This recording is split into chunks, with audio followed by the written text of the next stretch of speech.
Old business, action items, life safety items, capital improvements. The life safety capital improvements, obviously the bid was renewed. We're working on planning a schedule with Mechanical Concepts and the architect and engineer. Mr. Smithing asked about possibly maybe having a diagram or a little history available on the website so that if people in the public wanted to see it. I think there was some information that was missing from the article that was provided from the landmark. The pool was installed between 2006 and 2009. This administration had not taken over at that time. Since I've been as a superintendent over the last 8 years, we've been working through some issues with the level of air changes and the air quality in the pool. And those have been were corrected in 2015. However, the one thing that maybe got left out is regardless of those air quality issues that were addressed, the current engineer has already prepared us that every 10 to 12 years you will need to repair and replace the air handling unit. Now this is costing a slightly higher amount because we are doing some additional duct work and adding a second unit, which is why there is some additional cost. But I know there were some questions from the board to just make sure we clarify all this. But we will have to replace this unit probably every 10 to 12 years. And so I will work with the architect to see if there's any general plans or if I could provide historical information that we can maybe put on the web with the other construction documents.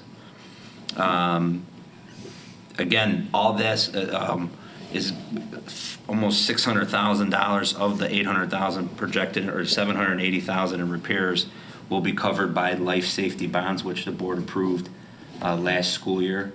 And so that was approved by the state. And so the additional cost will be covered by some of the savings we made on other life safety projects.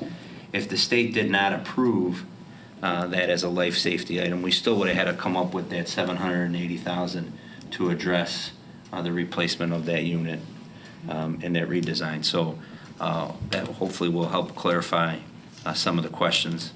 And I will work with the architect again to get a diagram maybe or some history.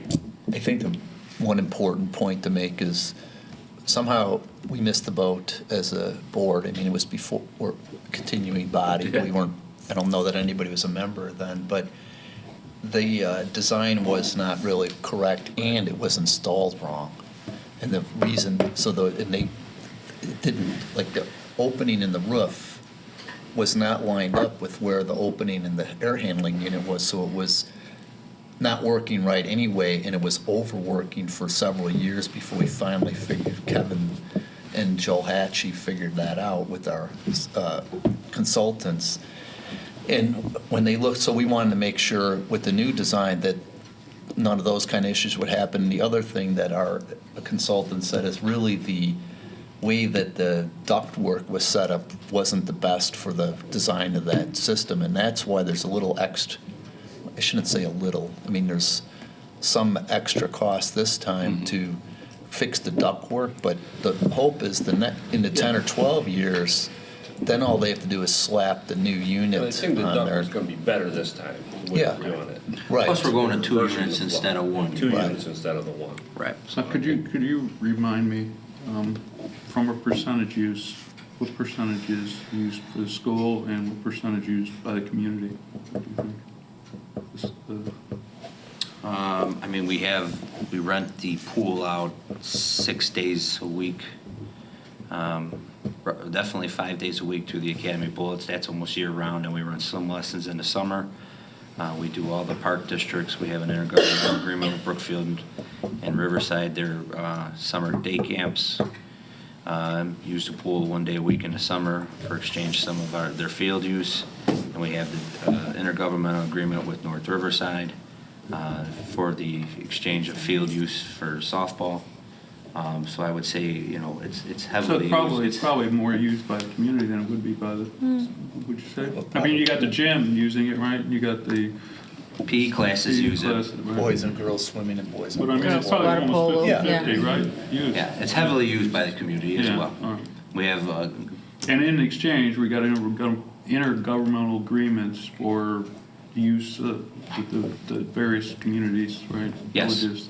And the bullets pay rent. The bullets pay rent, yes. Yep. And now, unlike a gym, you gotta run, keep the pool Right, heated and the air it's gotta be going all the circulating, time, whether right. anybody's there or not. The gym, you turn the Right. lights off and there's no additional Right. cost when somebody's not there. So Right. having, using and doesn't really cost extra money on a swimming pool. Yeah, and that was, I mean, I think that's really my main point of clarification, and I think that's what I wanted to make clear, you know, just in case this isn't something that it's a one-time fix and it's good for 20, 25 years.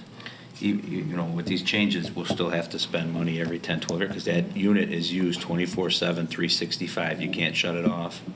You have to, you know, exhaust the air, you have to keep the temperature, the water temperature, everything has to be held consistent. Right. So, We use our pool. All right, go on to Yeah.